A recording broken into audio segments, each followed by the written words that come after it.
Buenas tardes, gracias por venir. Para quienes no me conocen, mi nombre es Fernando, soy paciente como la mayoría de ustedes y director de ALMA.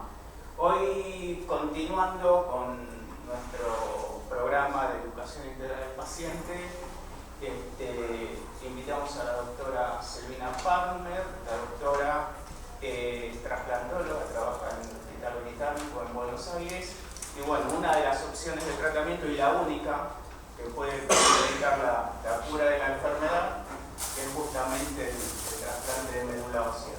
Me parece un tema muy importante para tenerlo en cuenta. Nico, por ejemplo, que está acá, es trasplantado de médula, lo tiene, está hecho una pinturita. Así que bueno, la recibimos con un aplauso, no tengan miedo.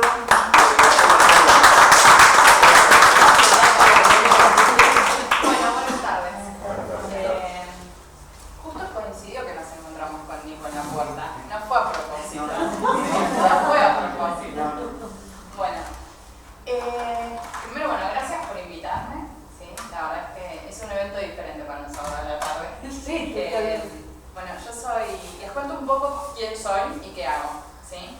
Nací en Buenos Aires, estudié en Buenos Aires, en la Universidad de El Salvador. Después hice mi residencia de clínica médica. María Angélica también, paciente vieja mía. Hice la residencia de clínica médica y después me formé en hematología en el Hospital Británico. Después de formarme en hematología, fueron otros 4 años, hice mi fellow de trasplante en el Hospital Británico, donde me quedé trabajando. Y parte de mi especialización la hice en Génova, en Italia, donde hay un centro muy importante de trasplante. Y bueno, y actualmente trabajo principalmente en la unidad de trasplante, ¿sí? En todo lo que tiene que ver con la preparación de los pacientes que se van a trasplantar, en el momento del trasplante y en el seguimiento posterior. Y dentro de todas las patologías que no son trasplante de médula ósea, puntualmente me dedico a las leucemias, sobre todo a la leucemia mieloide crónica, o sea que veo la enfermedad durante y después, ¿sí? Así que bueno, yo cuando me contactaron, Cristina también muy paciente del servicio, conoce a todos los integrantes del servicio, me vio desde chiquitita. ¿Cómo me viste a mí de chiquita? Las dos cosas. Me pidieron si podía venir a darles una charla. Después de que yo había dado una conferencia en un simposio del MC y había dado una charla de trasplante en leucemia mieloide crónica. Entonces la verdad es que pensaba cómo poder acercarles a ustedes el trasplante para que ustedes lo puedan entender y a partir de ahí entender en qué etapa la leucemia mieloide crónica puede plantearse como el trasplante una posibilidad, porque la realidad es que todos ustedes están transitando, excepto Nico, otra instancia de la enfermedad. Entonces, como yo creo que lo más importante, siempre Nico me conoce, es hablar de frente con la verdad y que uno sepa las cosas, mi objetivo fue tratar de, en esta hora que tenemos, explicarles a ustedes qué es el trasplante, para sacar de lado todos esos mitos, entender bien qué es la donación, cuáles son las potenciales implicaciones y después al final vamos a hablar de trasplante en LMC. ¿Tá? No tengo problema que a medida que vayamos hablando me frenen, me pregunten, si hay algo que no entienden me dicen, no, acá me perdí, no entendí, porque esto no es una conferencia, sino es una charla entre gente que se quiere entender. ¿Sí? Así que bueno, eso un poco es la idea. Si les parece, comenzamos ahora. Genial, muchas gracias. Bueno, ¿qué es el trasplante? ¿Sí? ¿Cuántas veces han escuchado es una operación? ¿Qué es la médula ósea? Porque ustedes saben lo que es la médula ósea, pero el común denominador de la gente piensa que la médula ósea es ¿qué? La médula espinal. Tal cual, la médula espinal. Es como que son esas confusiones que tienen. Es más, ustedes antes de tener esta enfermedad probablemente no la tenían tan clara tampoco.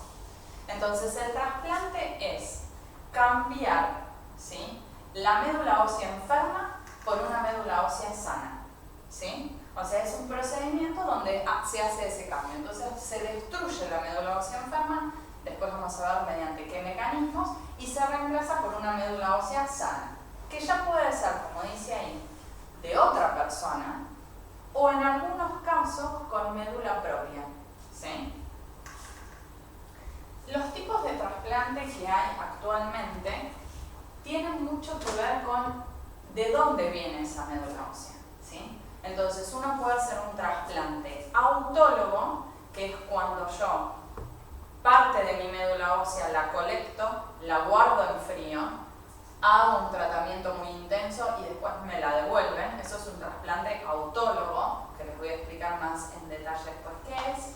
O un trasplante alogenéico de médula ósea. Alogenéico quiere decir que es con donante de otro. Ese donante puede ser o un donante relacionado o un donante no relacionado. Quiere decir un donante familiar o un donante no familiar, ¿sí? Si es un donante familiar, esta palabra rara significa que es un gemelo. Quiere decir que toda la información genética de ese gemelo es igual a la del otro. Y si no es un gemelo, es un hermano. ¿Y qué posibilidades tenemos nosotros de tener un hermano idéntico? ¿Pocas? Vamos a ver cuántas. Más o menos son un 25%. Y ahora les voy a explicar genéticamente cómo. Pero es un 25% por hermano. No quiere decir que ustedes tienen 4 hermanos y 100% de su vida van a tener un donante, ¿sí? Hermanos nos referimos a un externo. Gemelo le decimos a un hermano. No. Gemelo. Hermano gemelo. Está bien, Por eso está abajo de relacionado, está ¿ves? bien. O sea, relacionado familiar. Sí. Singeneco es un gemelo. Gemelo, El gemelo es cuando. ¿Sabes cuál es la diferencia entre gemelo y mellizo? Sí, la gestación. En la gestación, tal cual. O sea, es como que se juntó un óvulo, un espermatozoide, armaron la primera célula y esa célula se dividió en dos. Sí. Y armó 2 personas. Sí. Eso es un gemelo. Sí. ¿Está? Un mellizo es cuando en el momento de la concepción hay un óvulo, un espermatozoide y puede haber un espermatozoide que fecunde un óvulo y otro espermatozoide que fecunde a otro óvulo, ¿sí? O un espermatozoide, perdón, 2 espermatozoides que fecunden a un solo óvulo. ¿Está? O sea, es diferente la gestación. Esto idéntico es que es un hermano. ¿Tuyo? Sí. ¿Tenemos un hermano? 2 tíos. ¿Vos tenés? 2 hermanos. Sí. Es como que uno de tus hermanos, en la parte que a mí me interesa, sea igual a vos. Que claramente, fenotípicamente no es igual a vos. Pero en la parte que a mí me interesa para la compatibilidad, yo diga, en esta parte son compatibles. ¿Sí? Y esta palabra nueva, haploidéntico, es algo bastante nuevo. Mi especialidad es específicamente en esto, que es cuando el hermano comparte el 50% de la información genética. Y ahora eso también lo vamos a ver. Obviamente, cuando uno no tiene un hermano, o no tiene un hermano compatible, o no tiene un donante haploidéntico y hay que salir a buscar un donante no familiar, esos donantes no familiares están inscritos en registros internacionales, que también les voy a explicar cómo funcionan. Y ese registro puede ser que a mí me dé la opción de contactar a un donante vivo que voluntariamente done, como fue el caso de Nico, ¿sí? O un banco de cordón umbilical, ¿sí? Que han escuchado hablar bastante, ¿no? ¿Alguien está embarazada acá?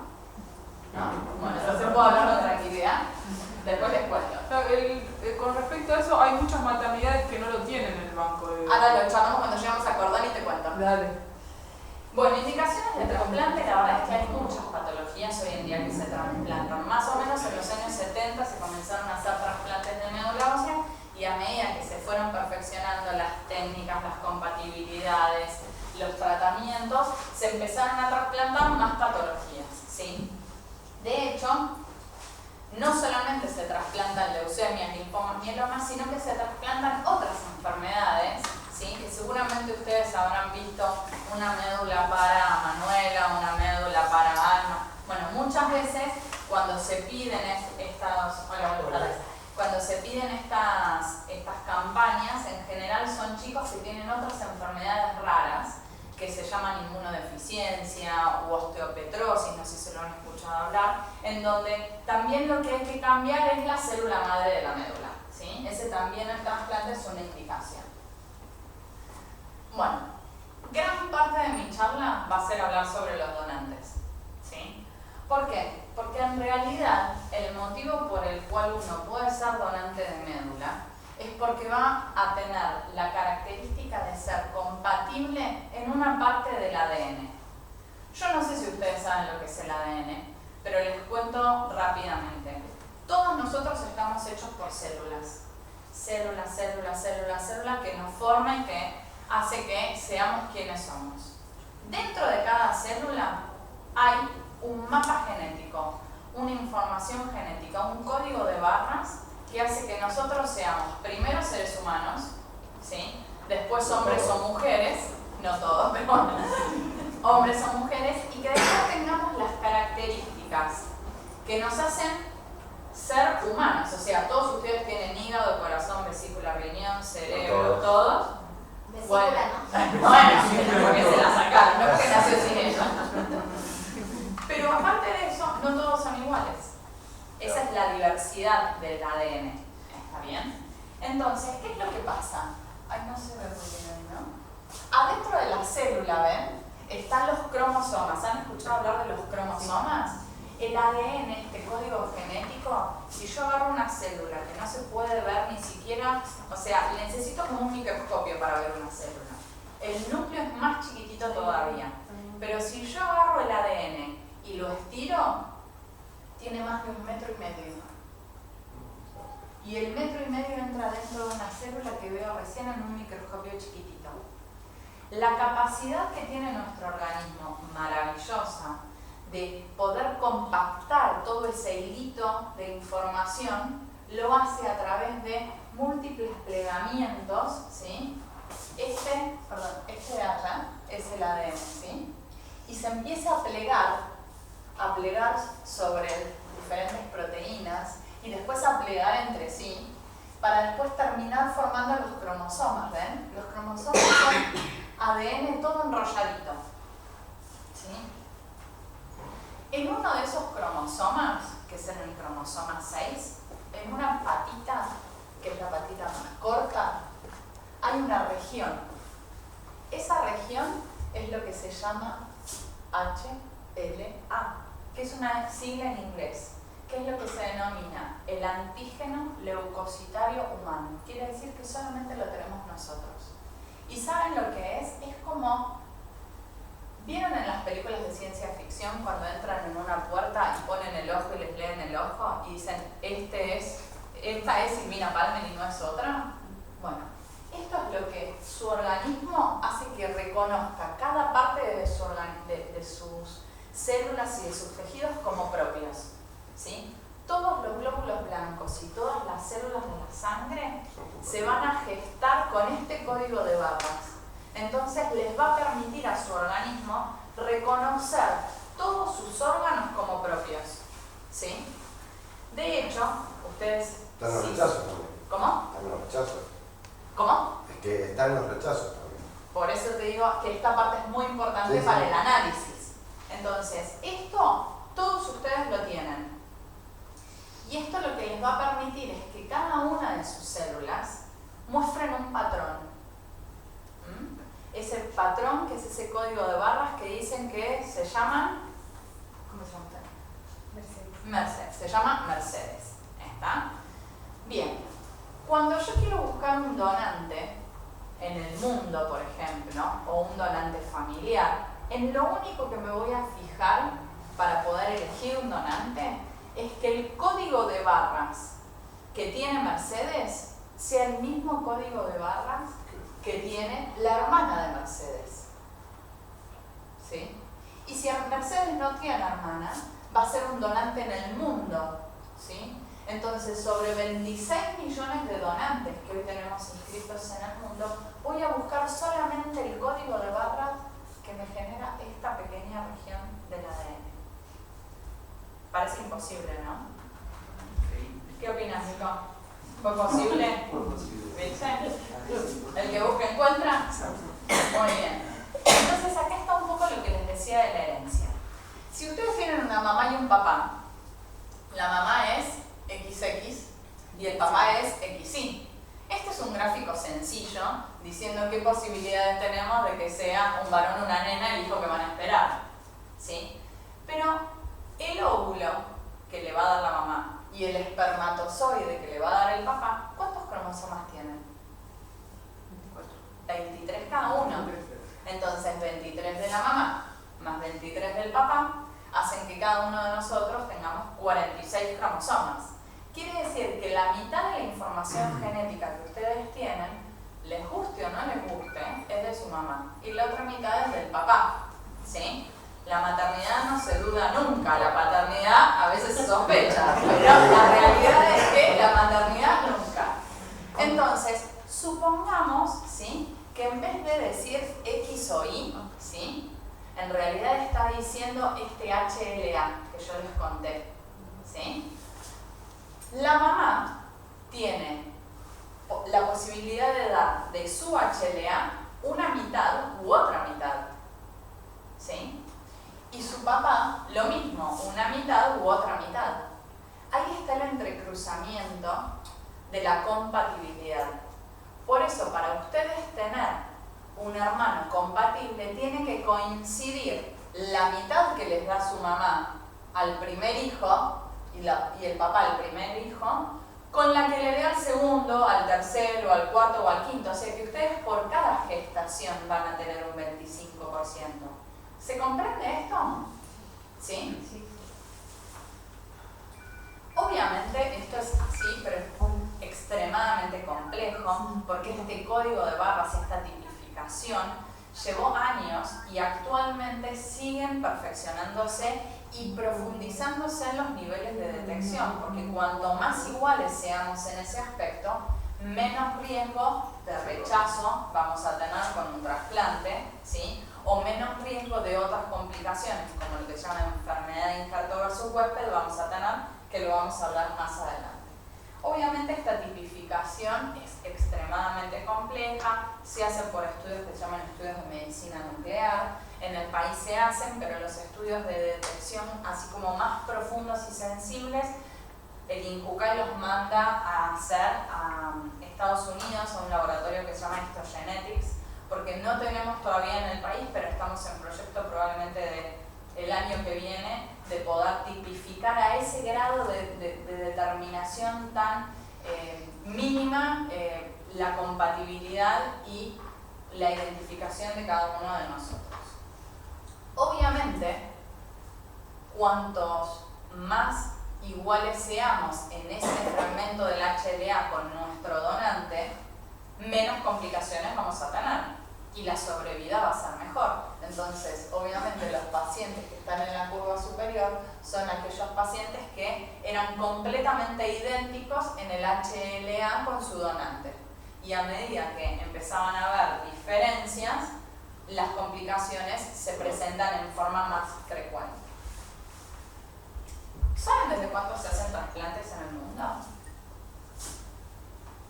¿Hablando del 60? Pregunto. 60 y pico creo que era, ¿no? Empezaron más o menos, sí, empezaron a partir de los años 60, pero primero, el primer trasplante que se hizo fue con un donante, como les decía antes, singeneico, gemelo, ¿sí? Ese fue los primeros trasplantes que se empezaron a hacer, porque la determinación del ADN empezó muchos años después, ¿sí? De hecho, con estas determinaciones crecientes y mejorando las técnicas, es que a lo largo de los años se empezaron a trasplantar más pacientes. ¿Y la LMC dónde está en esta historia? ¿En cromosoma Filadelfia? No, en la historia del trasplante. Bueno, miren, acá tienen las cruces, la línea del LMC es la blanca, miren. Tiene un crecimiento muy importante en los años 90, pero a partir del año 2000, ¿qué pasó? La aparición de Gliber. Muy bien. La LMC, hasta los años 99-2000, era más o menos la segunda o tercera causa de indicación de trasplante de médula ósea. ¿Sí? ¿Por qué? Porque el paciente que se diagnosticaba con una LMC, ¿qué le podíamos ofrecer de tratamiento? Nada. interferón. hidroxurida. ¿Pero qué hace eso? Va. Controla. Sí, controla. Pero no va al fondo de la enfermedad, o sea, no tiene una intención curativa, tiene una intención solamente de control. Entonces, el paciente que se diagnosticaba con un LMC en fase crónica o en alguna fase acelerada y que tenía condiciones clínicas para trasplantarse y que tenía un donante, ¿qué hacíamos? Lo trasplantábamos, ¿sí? Porque sabemos que la evolución de la enfermedad es acelerarse, ¿sí? Pero después, a partir del año 2000, cuando salieron los inhibidores de tirosinquinasa, en el mundo se ve que la indicación del trasplante en el LMC sigue siendo importante, pero ya no hay tantos pacientes que se trasplanten, porque muchos de ellos consiguen la remisión, la curación, mientras están con el tratamiento, con los inhibidores de tirosinquinasa. ¿Quiénes de ustedes toman inhibidor de tirosinquinasa? Bien. ¿Ustedes? Yo es mi papá, pero no está en proceso de trasplante. ¿Está? Está en proceso para ser trasplantada. Ah, muy bien. ¿En dónde? En el italiano. Bien. ¿Ustedes? ¿Yo? Sí. Lacetinib. O sea que está con inhibidor. ¿Mercedes? De la misma. Con lasatinib. ¿Ustedes? Con Muy bien. Pero no, que eso me lo pregunté, yo lo que decía. Sí. ¿Tu nombre es? Daniel. Daniel. El tema es, en realidad, ¿se puede considerar como curativa la medicación? No. ¿O es simplemente control? Es simplemente el control. Lo que pasa es que la realidad es que ahora te voy a mostrar que lo que se está intentando ahora es que después de muchos años de exposición a un inhibidor de tirosinquinasa y con una respuesta muy profunda, Sí. uno trate de suspender el tratamiento, ¿sí? Y ver cómo la evolución continúa. Como que probablemente haya pacientes, no todos, pero que tengan la posibilidad en algún momento de su evolución de estar fuera de tratamiento. O por periodos temporalmente o en forma indeterminada hasta que la enfermedad vuelva a aparecer. Pero tal como decía Fernando, lo único que hoy en día es curativo es el trasplante. Claro, no, por eso preguntaba. Y, doctora, disculpe, Sí. esto de la inyección que sale, que por momentos en las redes sociales, no sé si será cierto, que hablan No de, tengo Facebook, así que hablan de una inyección que supuestamente se está evaluando. no que yo no sabe nada. No, por lo Por menos la no duda. en la bibliografía científica. Sí. Claro, porque a veces son cosas que puede ser de... Google es nuestro mejor amigo. Bueno, acá en realidad lo que yo les quiero mostrar es que, miren esto, perdón, voy para atrás. ¿Ven dónde estaba la línea blanca en el año 2000? Sí. Miren en el 2013, más o menos, el 3% de los pacientes que se trasplantan por año en Europa son por el LMC, cuando hacia fines de los 90 eran más o menos el 20 al 25%. Esto es muy bueno. Quiere decir que muchos pacientes se han visto beneficiados, como ustedes, recibiendo imatinib, dasatinib o nilotinib. Que la verdad es que a veces yo me pregunto, después no pasó tanto tiempo, ¿no? Y realmente una patología que antes le confería un pronóstico muy adverso al paciente, una patología en donde hay que someterse a un trasplante de médula, Nico está muy bien, pero es un proceso, ¿sí?, laborioso, importante, con mucho desgaste, con mucho que se pone en juego. Entonces la realidad es que si un paciente con una enfermedad hematológica de mal pronóstico, tomando un inhibidor de tirosinquinasa, no tiene gran toxicidad y no tiene grandes efectos adversos, la verdad es que también es como que a uno le da un poquito de cosa, ¿no? Es decir, déjela de tomar. De hecho, ahora estuvimos en un simposio donde nos vimos con Cristina y estaba un médico muy conocido de Venezuela y contaba que ellos tienen un protocolo de suspensión del tratamiento, pero muchos pacientes no quieren entrar. O sea, pacientes que están en condiciones de decir, bueno, podemos intentar suspender el tratamiento y dicen, a mí déjame con el inhibidor. ¿Sí? Bueno, sigo. Genial, sí, dígame. Las edades. Edades. Transparente. Bueno, ese es un tema. Ah. Ahora lo charlamos. ¿Qué ¿Cómo piensa me usted? escuché? ¿Cómo? sobre eso, está mal. ¿Pero qué es lo que usted Tanto piensa? derecho tiene el muchacho joven como una persona de 65 o 70 años. Es el Bien. mismo derecho. Bien. Sí, ¿Por qué pero le negaron? será el mismo, pero ¿sabes qué pasa? Las condiciones del cuerpo no son las mismas. Claro. ¿Prefieres seguir sufriendo? Yo no estoy sufriendo, No, no, estoy no, tomando no, una no. pastilla. Claro. No, pero no estoy hablando de que esté sufriendo. No sé si se entendió lo que quise decir. Nico, ¿vos qué opinas de eso? No sé, me parece que tiene que ver con el tema del cuerpo a determinada edad que ya por ahí no se aguanta tanto pasar.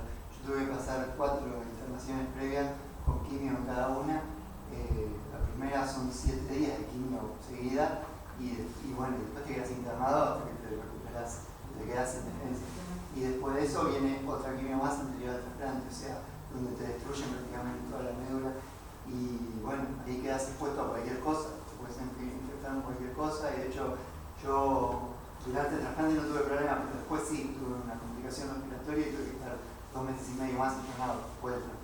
Y que fue O sea, casi tan grave como... Sí, tan grave como la primera. La primera fue la más fuerte porque son 7 días de quimio seguidos y también tuve complicación respiratoria, lo zafé. Y en la última, después del trasplante, también fue igual de grave, hasta que dieron con el antibiótico exacto que me bajó la infección y pude salir. Pero bueno, sí, fue difícil porque también tuvieron que hacerme la baja del pulmón todo para saber qué era lo que tenía. Así que sí creo que es un tema del cuerpo a determinada edad, pero ella no aguanta todo eso. A mí La me costó realidad- mucho llevarlo. Supongo ¿Y que cuántos era años tenés? 37. De hecho, cuando Perdón. yo El tema de la edad para el trasplante, ¿tiene que ver con esto que él está planteando o más bien con el tema de optimización de recursos? ¿No? Una evaluación de riesgo, ¿no? No. O sea, la evaluación de riesgo, no. Totalmente. Porque, Igual creo que tiene que ver. ¿cómo te llamas vos? Noemí. Noemí, vos le dijiste a Daniel. Daniel que vos no estás sufriendo. Creo que tiene que ver también con la fase en la que está la enfermedad. Yo Ese la es mía el- estaba en fase de Muy recuperación Claro, directa. eso Ese Yo es no el- podía estar con individuales. Cuando estuve las primeras veces no duró, o sea, enseguida volví a recaer. Estuve con el último que había ¿Cuántos salido. recibieron Bonatinib acá? Bueno, yo. Bonatinib, yo. Justo los pacientes míos. No vengan a verme. No, les voy a explicar esto. Es muy bueno, Daniel, lo que vos planteás. Pero el tema es En el términos de derecho, no, ojo. Mira, para Me mí, parece que todos. sí, o sea, en realidad yo creo que Yo igual. yo te voy a poder contestar desde otro lado, porque para mí es como que eso es como una acción, o sea, todos los pacientes tienen el mismo derecho. Sin embargo, la respuesta Sí. fue esa. No Ya es sé. la respuesta fue esa. Ya es una persona grande. Bueno, No la vamos a trasplantar. está bien. Bueno, o sea, lo que no la sucede. trasplantó, se muere. No, bueno, No fue el caso. está bien. Pero No te iba puedo a- decir porque yo no estuve en esa No, entrevista. no, bueno, Lo pero- que yo sí te puedo decir es lo siguiente. Cuando un paciente tiene una patología oncohematológica, ¿sí? Yo veo todos los días pacientes que me derivan de muchos lugares del país para trasplantar. Y muchas veces los derivan diciendo vaya a trasplantarse o vaya a hacer una consulta al hospital británico. Y muchas veces el paciente viene y no tiene la indicación de trasplante. O muchas veces el paciente viene pensando que tiene que hacerse determinado trasplante y en realidad tiene que hacerse otro trasplante. Y muchas veces el paciente viene, uno lo estudia, Acá lo o dijo el pacientes médico, no el nuestros. paciente. El paciente le dijo yo me quiero trasplantar. Acá lo dijo el médico, hay que trasplantar. Bueno, déjame que yo te cuente Sí. cuál es la situación, porque a lo mejor respondo dentro del general a tu situación particular. Entonces, uno lo que hace es evaluar básicamente 3 cosas. Primero, si la patología, déjame que termine Sí, porque sí, si sí, no perdón. los demás se confunden. La patología, o sea, si la enfermedad tiene indicación de trasplantarse, ¿sí? Y si la enfermedad está en el estadio que debe trasplantarse. Ejemplo, hoy el EMC en fase crónica no tiene indicación de trasplante, por más de que tengas el donante. No tiene indicación acá, en el hospital británico, en donde quieran consultar, o en el mejor Porque es hospital mayor el en riesgo que el Europa. beneficio, ¿no? Totalmente. ¿sí? Por más de que ustedes sean jóvenes y tengan el donante idéntico, ¿sí? Pero también puede ser que ustedes tengan el donante idéntico, que ustedes tengan la indicación por la patología, ¿sí? Pero que clínicamente el riesgo de mortalidad relacionado al trasplante sea mayor, ¿sí? Que un tratamiento médico. Esto en general, hablando del MC, del LMA, de linfomas o de mielomas. Ese riesgo se calcula mediante muchos factores. Uno es la edad, obviamente, porque tu riñón a los, ¿qué edad tenés? 66. A los 66 no es el mismo que el de Nicolás. No, claro. El pulmón no es el mismo, el corazón no es el mismo, ¿sí? O sea, hay una serie. ¿Cuánto tiempo pasamos hasta que llegamos al trasplante para hacer todas las evaluaciones pre-trasplante? No, bastante, sí, porque tuve que hacer toda la serie de estudios. Entonces, el performance status o el estado clínico del paciente al momento del trasplante es muy importante. Y por el otro lado, ¿sí? La LMC es una enfermedad de gente grande, ¿sí? ¿Ustedes piensan que los pacientes que se trasplantaban hasta el año 2000 tenían la edad de 55 a 60 años? No, de 60 para arriba es la generalidad. 64 años creo que puede ser. La media del diagnóstico son 55 a 60 años. Entre los 55 y los 60 años está más de la mitad de los pacientes que se diagnostican con el MS. Entonces, la realidad es que hoy en día yo les puedo decir, miren, en nuestro hospital la limitante de edad, ¿sí?, oscila entre los 65 y los 70 años, pero depende de la patología, ¿sí? Porque una cosa es hacer un trasplante por un mieloma, un trasplante autólogo por un mieloma a los 72, como he hecho la semana pasada, y otra cosa es hacer un trasplante alogeneico con un paciente mayor a 60, 65, 70 años, donde la mortalidad oscila el 40%, con suerte. Entonces, ¿quiere decir que acá no se hace? No, o sea, la edad se fue corriendo, dado que, yo siempre cuento la misma historia, yo a mi abuelo no lo conocí, ¿sí? Se murió antes de que yo nazca, y siempre veo las fotos y era un señor grande, y se murió de 53 años. Pero para mí era un viejo en la foto. Hoy tenés 53 años, o sea, ¿cuántos años de vida tenés por delante? Entonces con las enfermedades pasa lo mismo. Por eso tenemos muchos más pacientes con el MC, ¿sí?, que tienen 65, 70 años, 80. Hay pacientes que debutan a los 80 años y les damos imatinib y andan bárbaro. Antes, hace 10 años atrás, a nadie se le pasaba por la cabeza darle imatinib a un señor de 80. ¿Qué le daban? Hidroxiurea, ¿o no? Y ahí sí estaba el costo, ¿sí? Pero una cosa es el costo económico y otra cosa es el costo, ¿sí?, del paciente y del riesgo de mortalidad. Un trasplante es un procedimiento de altísima complejidad y en donde aparte se involucra un donante sano, ¿sí? Entonces, para nosotros como médicos tomar la decisión del paciente que se va a trasplantar, tiene que tener la enfermedad en un momento en donde tenga la indicación, el paciente en el estado clínico que se tiene que trasplantar y el donante disponible. La edad será un factor más a evaluar, pero no, Daniel, el único. Lo que sí sé es que en ese momento estaban las tres No condiciones. sé si más o menos yo te contesté un entendí. poco desde mi lugar. Yo lo entendí y no quiero marear a nadie con esto, pero No. lo que a mí me da vueltas en la cabeza es que las tres cosas que estás nombrando estaban. El médico dijo, no va a haber esperanzas. Por suerte, no sé si, no puedo decir por suerte se equivocó, sino que no Gracias se a hizo- Dios no es fácil. Gracias a Dios. Y al médico, ojo, porque el médico podría decir, bueno, la cuestión te avisé, es así. Sin embargo, tomó otras precauciones, volvió a un... No es que no le permitieron, porque obviamente yo pienso, no sé si es así, porque no soy médico, Sí, ni sí. clínico ni nada, es si dan una orden para un trasplante, Sí. ¿y quién dice no lo hago? ¿El mismo médico u otro médico puede decir no? O la obra social o no sé quién dice que no. Depende en Eso es lo sí. que yo no sé. No, me parece que lo más importante es la evaluación del equipo de trasplante. Bueno, Eso me parece que es lo fundamental. Había que hacerlo, bueno, Sí. se complicaban las Porque, cosas. discúlpame, porque Yo he tenido pacientes con el MS que he trasplantado recientemente de 66 años y he tenido una discusión con el auditor, tipo diciendo, no, mira, la verdad es que sí, tiene 66, pero la verdad es que está perfecta, no tiene otra cosa, no respondió limatinib, baldasatinib, nilotinib, no tengo mucha Bueno, acá no chance. respondía. Sí, Solamente- y la verdad es que se discutió y se trasplantó, o sea, me parece que bueno, también depende como la situación en el momento puntual de esa decisión. ¿Mm? Bueno. Todo físico. ¿Cómo? Todo físico. Es esta conjunción que les digo, es como armar una mesa de 3 patas. El estado de la enfermedad, el estado clínico del paciente y el donante disponible. Se inhabilitan entre sí, sin a mí. ¿Importa la fase de la enfermedad? Totalmente. Una pata es el estado clínico del paciente. La otra pata es el estado de la enfermedad. Pero si vos estás en fase blástica o aguda o acelerada. Uy, esperen que me faltan un montón de slides para eso. Bueno, me sirvo un café. ¿A qué hora terminamos?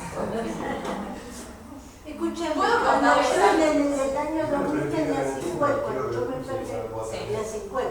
Sí. Y ahí me iba a trasplantar.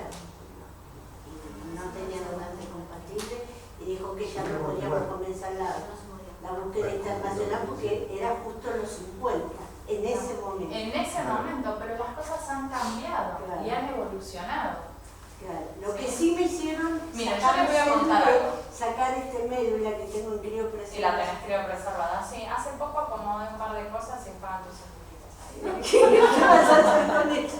Las guardé, Ah, bueno. como corresponde. Bueno, y entonces me decía, él me hizo esa explicación de que si en algún momento la enfermedad se volvía indomable, digamos, me hacían un trasplante con eso para que vuelva, Autólogo. para que vuelva Y vos fácil. decís, qué locura eso ahora, ¿no? Ahora Parece sí. ciencia ficción. Año 2000, Bueno, la pasaron 19. en el año Hace 2000, 16 años. mira hace cómo está, 16 años, ¿sí? En el año 2000, también ustedes lo que vos tenés que entender es que 16 años en medicina es mucho tiempo. La cantidad de drogas que han aparecido, pero no les estoy hablando de drogas de los inhibidores de tirosina, les digo antibióticos. ¿Alguno de ustedes sabe lo que es el citomegalovirus? Bueno, el 70% de nosotros ha tenido ese virus que se llama citomegalovirus. ¿Vos sabés lo que es, Nico? Bien, el citomegalovirus es un virus muy agresivo para los pacientes trasplantados y se trata con un antiviral, ¿no? Como un antibiótico, un antiviral. El ganciclovir, que es uno de los principales antivirales, ¿hace cuánto que apareció? 10 años. ¿Saben cuál era la tasa de mortalidad hace más de 10 años por el citomegalovirus en el trasplante? 30%. O sea que el 30% de los pacientes que se trasplantaban por cualquier cosa, allogeneicos, tenían riesgo de morirse por un virus. Entonces, la evaluación del riesgo-beneficio y decirle a un paciente y mirarlo a la cara y decirle, tenés indicación de trasplante, te vas a trasplantar, vamos a buscar un donante, ya sea en tu familia o afuera, también implica que este contrato, ¿sí?, está en riesgo de morirse en el camino. Y lo sabe él, y lo sé yo. ¿Sí? Entonces eso es importante, y es importante que quede claro. Y es importante que si, ojalá nunca lo tengan que transitar, pero si lo llegan a transitar, como a lo mejor te está pasando a vos ahora con tu papá, esto de hablar bien las cosas, porque ¿sabes qué?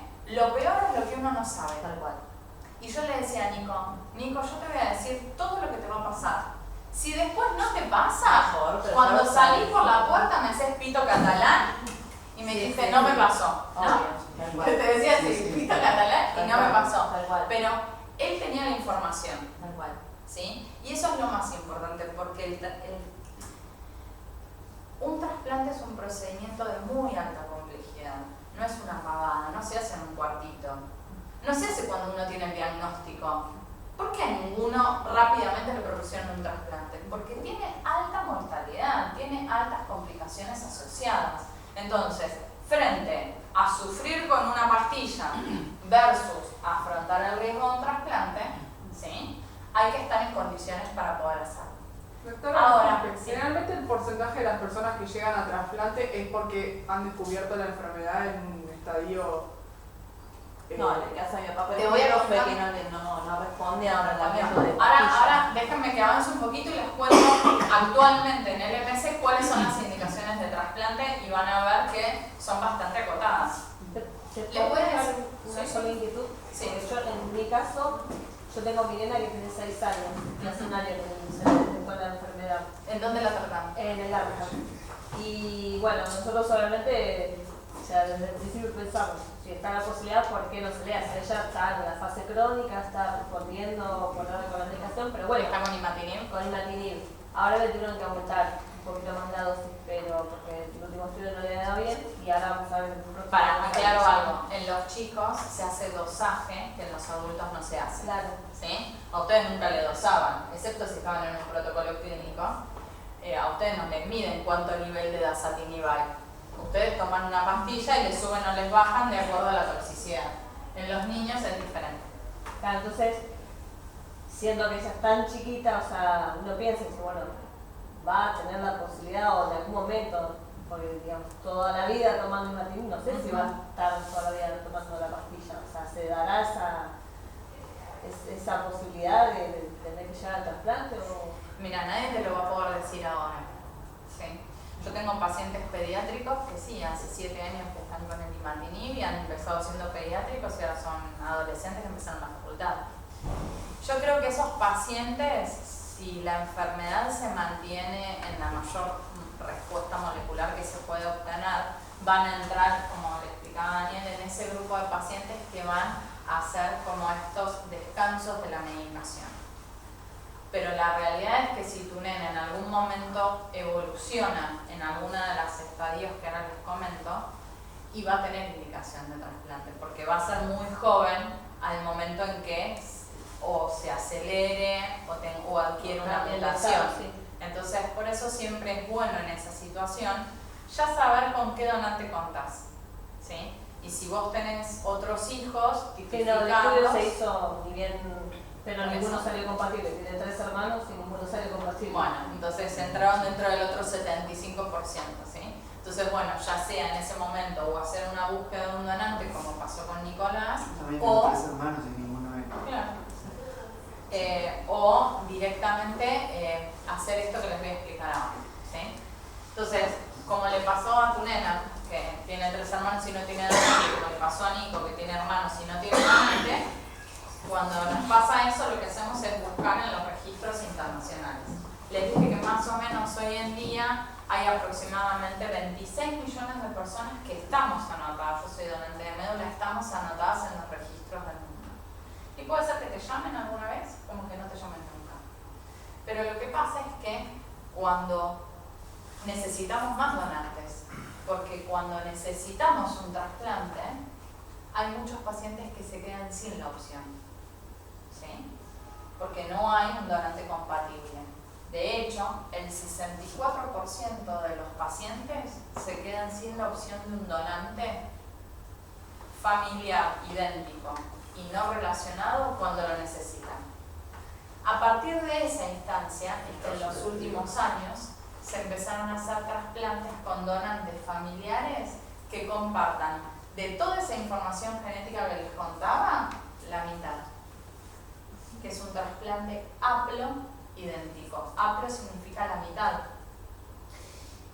¿Se lo habíamos hecho a Nico? No. No estaba abierto el programa. Bueno, ¿Sí? Nico, ¿cuánto tardamos en encontrar un donante tuyo? es una mina enfermedad. Yo empecé con búsqueda en agosto, que fue la primera quimio del 2013. Y no, hasta el año siguiente, 2014. 2002, no. Yo Claro, empecé claro, en 2013. La búsqueda hasta el 2014, recién ahí se encontró. Bien, ¿saben cuál es el promedio de tiempo para encontrar un donante en el mundo? Un promedio real, nuestro. Lo que nos pasa a los centros de trasplante de este país. 6 meses. ¿Alguno de ustedes estuvo en fase acelerada o en crisis plástica? Sí. A veces no hay tiempo de 6 meses. A eso me refería, perdón. Está bien, pero bueno, No, depende de cada paciente. Yo no te puedo No, explicar. tranquilo. ¿Me entendés? Pero por eso hay que ver, ¿sí? Hay pacientes que no llegan a los 6 meses. De Hay hecho, pacientes tarda que 3 meses, cuando vos querés ser donante universal, tarda 3 meses en aparecer en el listado. Simplemente eso. Tal que cual. 3 meses. Pero ¿y este dato que yo les digo acá 6 meses? Miren la cita que le pongo.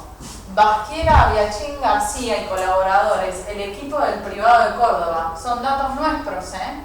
Todos los centros de trasplante participamos en esa encuesta. Silvina, decime, desde que vos haces la búsqueda al INCUCAI hasta el momento del trasplante, decime de todos tus pacientes de los últimos 8 años, ¿cuánto tiempo tardaste? Es muy fácil. Está la data de la búsqueda formal y la fecha del trasplante. 6 meses de promedio. Sí, más o menos puede ser. Una cosa es en un paciente que está acelerado y tiene imatinib, y en una leucemia aguda, refractaria. No tiene tiempo. Entonces, se abrió la instancia del trasplante haploidéntico. Que escuchen, no es la panacea, ¿eh? Es complicado, porque tiene complicaciones muy elevadas, pero es una opción más. Es una opción que hace 16 años a nadie se le pasaba por la cabeza. ¿Y se hacían hace 16 años los trasplantes haploidénticos? ¿Son los hijos o los padres? Sí, se hacían, pero ¿sabes lo que pasaba? Se morían todos. ¿Y de qué se morían? De rechazo y de enfermedad de injerto versus huésped. ¿Por qué? Porque estaba ese otro 50% de la información genética que no se reconocía. Por eso es que cuando yo me senté con Bushorty, lo primero que me dijo fue, no, porque se nos van a morir todos los pacientes. Bueno, pero pongan un poquito de... Bueno, de gas. yo por lo menos puse ¿está? Pero no porque, o sea, yo para contarles un poco la historia. ¿Y ya se empezó a hacer eso? Sí. ¿Y qué porcentaje? Tiene más o menos los mismos resultados que con un donante no relacionado. Pero lo más importante hoy en día no es el donante. Cuando uno escucha, estudia, busca conferencias, en realidad, hoy acá lo importante es el estadio de la enfermedad. Lo que te va a conferir el peor pronóstico es el estadio de la enfermedad en el momento en que vos llegas al trasplante y el estado clínico del paciente. Vas a ver ahora que los resultados más o menos son iguales más allá del tipo de donante. Una cosita, en la pantalla anterior, Sí, señora. ¿qué es el efecto IBL más potente? El efecto injerto, o sea, en la médula versus leucemia. ¿Sí? Y eso está dado por esta discrepancia genética. Ahora, ¿quiénes pueden ser donantes de médula? Porque acá tenemos pacientes, pero también tenemos familiares. ¿Bien? Entonces, ¿quiénes pueden ser donantes? Mayores de edad y hasta 55 años, ¿sí? Que tengan obviamente buen estado de salud y que no tengan ninguna enfermedad infectocontagiosa. ¿Qué le hacemos? Esto que le decía, estatus del CMV, del citomegalovirus, para nosotros en nuestra población es muy importante. Por eso, cuando uno lee los estudios o cuando lee resultados, hay que llevarlo a nuestra realidad. ¿Sí? ¿Cuánta tuberculosis tienen en Europa? Y acá es endémico. O sea, la población es mucho más alta. Entonces, las complicaciones son diferentes de acuerdo a cada país. El ABO es el grupo sanguíneo, ¿sí? El A, B o 0. ¿Sí? El sexo y los antecedentes gestacionales. Y esto es así. Si yo tengo que elegir entre mi hermano varón o entre mi hermana mujer que tuvo hijos, y son los dos iguales, o sea, los dos son iguales de compatibles. Los dos tienen el mismo grupo sanguíneo que yo, pero tengo a mi hermano varón y tengo a mi hermana mujer que tuvo embarazos, voy a elegir siempre al varón, ¿sí? Porque las mujeres que han tenido embarazos han estado expuestos a otros HLA. ¿De quiénes? De los que gestaron. Entonces hay anticuerpos que se producen y hay más riesgo de rechazo. Entonces siempre elegimos primero al varón. Siempre elegimos al más joven. Eso es en la cadena de poder elegir. A veces no podés elegir y elegís lo que tenés. ¿Y qué le hacemos al donante? Lo mismo que le hacemos al paciente. Más o menos lo mismo. Al paciente le hacemos más tomografías, evaluación cardiológica, pero el tema es el estado clínico. Le hacemos las serologías. Las serologías es saber si tiene HIV, si tiene hepatitis B, si tiene hepatitis C, lo mismo que le hacen a un donante de sangre, ¿sí? Placa de tórax, electrocardiograma, una rutina de laboratorio. Y ahora, yo tengo un donante, y a ese donante, ¿de dónde le puedo sacar células madre o células progenitoras hematopoyéticas? ¿De la sangre? De la sangre, ¿o? ¿Es lo mismo? Le van a dar, o sea, cuando le van a, por ejemplo, le quieren sacar de la sangre, le van a dar medicación durante un tiempo para que las células vayan. Nosotros podemos sacar células progenitoras hematopoyéticas de 3 fuentes. Uno, el que es obvio, ir a pinchar la médula, ¿sí? A nivel del sacro. El segundo, a recolectarlas a través de la sangre. No quiere decir que estén en la sangre, quiere decir que las recolectamos a través de la sangre. Y el tercero, el cordón umbilical, ¿sí? Entonces, vamos a hablar un poquito de cómo se colectan de acuerdo a cada localización. Si es de la médula, lo que se hace es un procedimiento que en quirófano, con anestesia general, el donante se somete a múltiples punciones a nivel sacro para extraer médula. ¿A quién le han punzado la médula? Mejor dicho, ¿a quién no? ¿A quién no? ¿A quién no? ¿A quiénes no? A nosotros no. Claro, nosotros somos familiares. Ah, ¿viste qué sorpresa te llevaste? No, mi mamá. Lo que pasa es que no vivo con ella, pero yo pensé que vos eras el paciente. No. Si yo fuera paciente, pero yo lo veo muy joven. Él es el hijo. Lo que pasa es que estoy atrás Y yo voy adelante y viene otra mía. Ahora entiendo. Bueno, entonces, ¿a quiénes no le hicieron punción nunca? Bueno, el lunes a partir de las 8:30 los espero en el ¿Tengo buena mano, Nico? Sí. Bueno, María Angélica sabe. Mi médico también tenía buena mano, pero él no va, pues yo.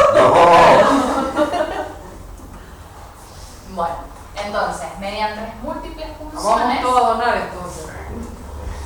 te vas a dar cuenta que no siempre vamos a necesitar esto. Por eso es más fácil donar de lo que parece. Entonces, ven ahí, bueno, los que los han punzado, esto no es nada nuevo. Pero para los que no han hecho nunca... Pero yo lo viví aunque no haya ido. ¿Cómo? Yo lo viví aunque no haya ido. Pero yo lo espero, 8:30 lunes.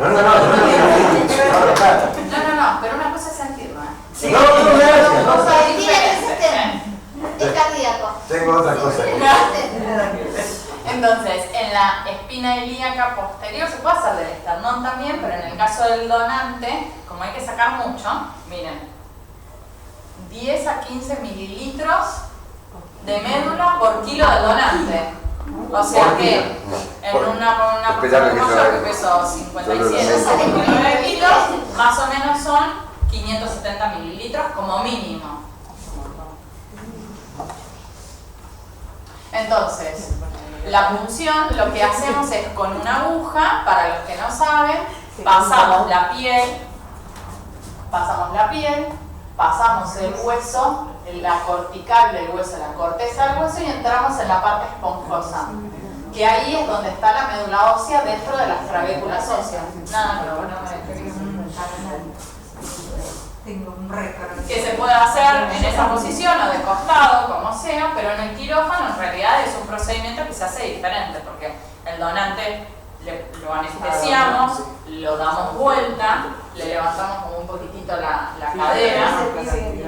¿Cómo? No, pero yo estoy hablando de un donante donde tenemos que sacar mucho. No, en general para los pacientes es ambulatorio en el consultorio. A los niños los sedamos, pero si no, y los sedamos en la habitación, pero en general no lo subimos al quirófano. Digamos, es un procedimiento. No, ella, por ejemplo, la primera función es medio que, pues, ya la última, la que se hizo. Se van poniendo. Los chicos son plásticos. Sí, se puso la mascarita ya. Ella tiene buen peso ahora, como que.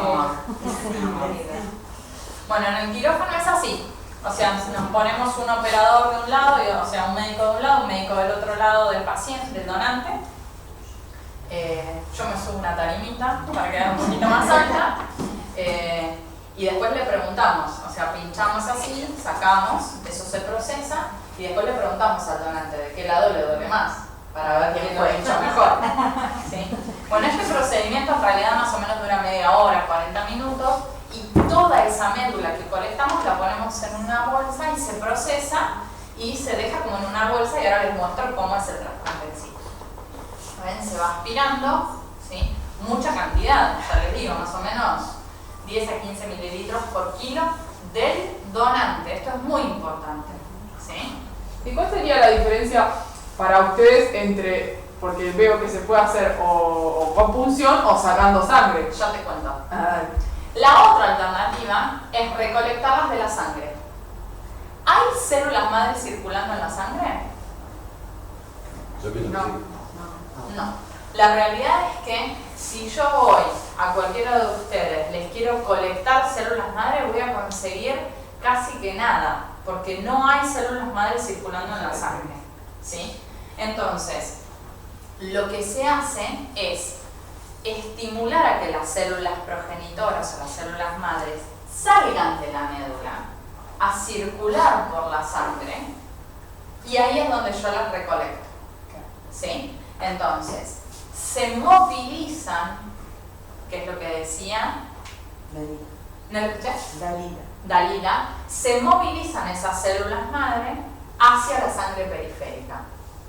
¿Con qué? Con medicamentos. ¿Alguna vez alguno de ustedes recibió unas inyecciones que se llaman Filgastrin? Sí. Bueno, esas inyecciones lo que hacen, esa droga, es romper proteínas de adhesión. Son las células madres, son células muy grandes que están en los que llaman nichos medulares. Entonces, ustedes díganme el tiempo, No, ustedes díganme, porque yo me copo y charlo. Pero se da cuenta cuando se quieran ir. Claro, cuando cabecen, ahí ya. Entonces, esas células madres reciben esta medicación, se rompen esas proteínas de adhesión y empiezan a circular por la sangre. Y ahí cuando circulan por la sangre, yo las capto. Estas inyecciones se las dan los donantes durante 5 días, una a la mañana y una a la noche, o 2 juntas, depende de las recomendaciones del centro. Nosotros en el Británico somos centro de colecta para donantes no relacionados, ¿sí? O sea, del INCUCAI, somos centro de colecta del INCUCAI, y por ejemplo, en el INCUCAI a los donantes le dicen que la inyección se la apliquen las 2 juntas a la mañana. Nosotros por convención hacemos aplicar una a la mañana y una a la noche, pero el resultado es el mismo, no cambia. ¿Qué puede pasar por aplicarse esta medicación si ustedes son donantes? Me estoy como por engripar, me duelen las articulaciones, los huesos, tengo un poquitito de fiebre, nada más. ¿Sí? O sea, es una medicación que es completamente inocua, no les va a generar ningún riesgo hematológico a futuro al donante, ninguno, ¿sí? Y la realidad es que lo importante que ustedes van a tener que transmitir a lo largo de la vida es que ¿cuántos riñones tienen? ¿Cuántos hígados tienen? ¿Cuánta médula tienen? ¡Puf! A esto me refiero con el tejido que se renueva. Entonces yo puedo donar 1, 2, un montón de veces. Un donante puede donar un montón de veces, ¿sí?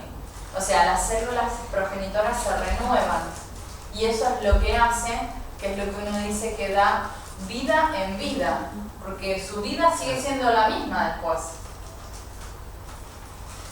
¿Cómo hacemos para recolectar esas células madre de la sangre? Por este procedimiento, que se llama leucoaféresis. ¿Sí? Están en un sillón, esa es la máquina, o hay diferentes modelos, pero bueno, es una máquina en donde les colocan una guía acá a los donantes y otra de retorno, la sangre sale, se centrifuga, vuelve y en la centrifugación se colectan las células progenitoras hematopoyéticas. Es un procedimiento que dura más o menos unas 4 o 5 horas. ¿Y por qué uno elige uno o el otro? Respondiendo a tu pregunta. Básicamente, la indicación de médula, de la colecta, que sea de médula o de sangre periférica, la pedimos nosotros. ¿Sí? Y lo que condiciona eso es la patología del paciente. Hay una situación en el post-trasplante que se llama enfermedad injerto versus huésped, que es la contrapartida al rechazo. Seguramente a vos también te lo deben haber nombrado. Es la contrapartida al rechazo. Quiere decir, y me vuelvo hacia atrás, ¿se acuerdan cuando yo les empecé hablando del HLA que decía era el código de barras? Bueno, el rechazo es que el organismo de ustedes rechace la médula. ¿Sí? La enfermedad de injerto versus huésped es que la médula los rechace a ustedes. Que el código de barras que tiene la médula, ¿sí? Si tiene diferencias con el código de barra de ustedes, actúe sobre ustedes. Porque ustedes cuando hacen un trasplante de médula, lo que le cambian al paciente es la médula, es la célula progenitora, le cambian el sistema inmunológico. ¿Sí? Si Nico se trasplantaba, bueno, el donante de Nico fue varón, ¿sí? Pero si Nico se trasplantaba con una mujer y yo después le hacía la punción de la médula, los cromosomas de la médula de Nico, ¿cómo iban a ser? Mujer. ¿Sí? ¿Y qué grupo sanguíneo tenés vos? Cero positivo. ¿Y el donante? También el mismo. Fantástico, pero si el donante de Nico hubiese sido A positivo, ¿vos hoy qué serías? A positivo. ¿Sí? Entonces, todo un sistema inmunológico cambia. Y esa es la principal complicación en el post-trasplante. No, eso se da en el caso, no por ejemplo en el caso de él que tenía el 100% de compatibilidad, es más posible que pase es una complicación inherente al trasplante. De acuerdo a la edad del paciente, al grado de discrepancia en el HLA, mayor chance de desarrollar enfermedad de injerto versus huésped. Ahora, la enfermedad de injerto versus huésped la lleva adelante el linfocito T. Cuando yo colecto de sangre periférica, colecto mucho linfocito. ¿Sí? Entonces tengo más riesgo de desarrollar enfermedad injerto versus huésped crónica que cuando lo hago de médula. Entonces, si yo quiero enfermedad injerto versus huésped, un poquito para que me controle la enfermedad, porque yo sé que el linfocito del donante alemán de Nico está funcionando también porque está controlando su enfermedad. ¿Sí? Él tuvo un poco de enfermedad injerto versus huésped y yo digo, un poco es bueno. Hay pacientes que fallecen por esa complicación. ¿Sí? Entonces, hay enfermedades en donde yo sí quiero eso, hay otras enfermedades donde no quiero. Un nene con una inmunodeficiencia que no tiene una enfermedad oncohematológica, yo no quiero enfermedad injerto versus huésped, porque no hace al fin de su patología. Cambiame la célula progenitora, solamente quiero eso. Una aplasia medular, donde dejó de funcionar la médula. Yo no quiero control de una célula tumoral. No quiero enfermedad injerto versus huésped, ni agudo ni crónico. Y la médula es la que da menos enfermedad injerto versus huésped. Entonces, como es un procedimiento que genera una anestesia, un procedimiento en quirófano para un donante sano, uno elige darle al paciente que necesita algo de injerto sangre periférica y al que no lo necesita médula ósea. Quiere decir, fue sangre periférica. Claro, yo pedí sangre periférica. ¿Puedo haber pedido médula ósea para una nena que se trasplantaba por una deficiencia? Sí. ¿Y el donante qué me podía decir? No, yo dono solamente sangre periférica, no dono médula. Y está en todo su derecho. Inclusive puede rechazarse a la donación a último momento. Totalmente, me ha pasado. Una semana antes del trasplante. Con el paciente ya inmunosuprimido. No, por suerte no, si no, no estaría viva, me hubiese muerto en ese momento. Ah, vos. Pero sí. No, yo digo, no estaba, si me hubiese pasado eso me moría de la desesperación. Pero sí, pasa eso. ¿Qué quiere decir? Que uno es donante voluntario. Y puede ser que a mí no me llamen nunca en la vida. O puede ser que cuando me llamen esté embarazada y no pueda donar. O puede ser que cuando me llamen me haya mudado y me haya olvidado de cambiar el teléfono en el Incuca y entonces nunca me encontraron. Como puede ser que me llamen y me digan, mira, tenés que donar, te pedimos que dones médulas para un paciente. Y es en el momento, no es que la donación se congela. No, es en el momento. Vos te anotás en un registro y estudian tu código de barras, tu HLA. Y ese HLA entra en una base de datos y vas a formar parte de esa base de datos que es del Bone Marrow Donor Registry, que unifica a todos los registros del mundo. Puede ser que no te llamen en la vida, como puede ser que te llamen en 10 años y vos en ese momento reafirmás tu voluntad de donar o no. ¿Sí? A mí hoy me pasa que estoy buscando para un niño en donde ya van 3 donantes alemanes que no los encuentran, a uno no lo encuentran y 2 no pueden. Claro, porque en ese momento también puede pasar que se enfermó. Puede pasar, no puede, no lo encuentran, se murió, se mudó, yo qué sé, lo que nos pasa a todos en la vida. Bien, y la otra forma era la sangre de cordón umbilical. Voy a hablar muy cortito, ¿sí? Pero ustedes saben que el cordón umbilical es lo que une al bebé con la placenta, que la placenta está pegada a la mamá. En ese cordón hay células progenitoras hematopoyéticas. Entonces, la colecta se hace en el momento del parto, ¿sí? Una vez que el bebé ya nació. Ese es un procedimiento que no se hace en todos lados, ¿sí? Yo pedí y no me lo hicieron. Es un tema. Yo puedo dar voy a tratar de ser lo más objetiva posible y si les interesa doy una opinión personal. Yo creo que a lo largo del tiempo el trasplante de cordón ha hecho un boom y ahora está decayendo. Y el motivo por el cual está decayendo en la utilización del cordón como fuente de trasplante para ustedes es, primero, porque son volúmenes muy pequeños. Y para que uno pueda elegir un cordón, tiene que estar acorde al peso del paciente que voy a trasplantar, ¿sí? No me sirve un cordón en un tipo de 80 kilos. Me sirve un cordón en un nene de 15, 20, 30, pero no me sirve en un tipo de 80. Primer punto. Y segundo, que este criocordón, miren, se criopreserva. Se pone a menos 195. Como están las células de Cristina, lo mismo los cordones, ¿sí? Ahora, si uno tiene un donante vivo disponible rápidamente, y yo prefiero usar el vivo porque la viabilidad de esas células van a ser mejor que las que están criopreservadas hace un montón. Pero así todo, hay un montón de pacientes que se terminan trasplantando con un cordón porque no tienen otra cosa, ¿sí? No tiene riesgo esto es muy importante, no tiene riesgo ni para la mamá ni para el bebé, porque lo que se hace es, el bebé nació, se clampea el cordón, se corta, o sea que ya el bebé no le pasó nada, se corta de la misma manera que cuando nace sin que hagan nada en el cordón, y después se pincha el cordón se pincha la vena umbilical y se recolecta la sangre. Del otro extremo está la placenta. Se recolecta toda esta sangre. De toda esta bolsa, si yo lo centrifugo, el 54% más o menos es plasma. El 45% son glóbulos rojos. Solamente el 1% son células madre. Entonces, centrifugo todo, me quedo con esto y lo almaceno.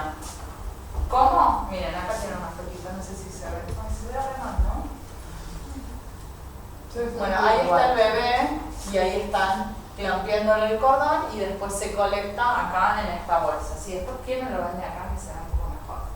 Y después se guardan los tanques de nitrógeno líquido, ven así como con estos racks. Y bueno, y tienen 2 opciones. Hacer lo que hizo Nicole y dejarlo en un banco privado, se imaginarán que no es lo que yo les recomiendo, o donarlo al banco de cordón umbilical, que el Banco Nacional de Cordón está en el Hospital Garrahan.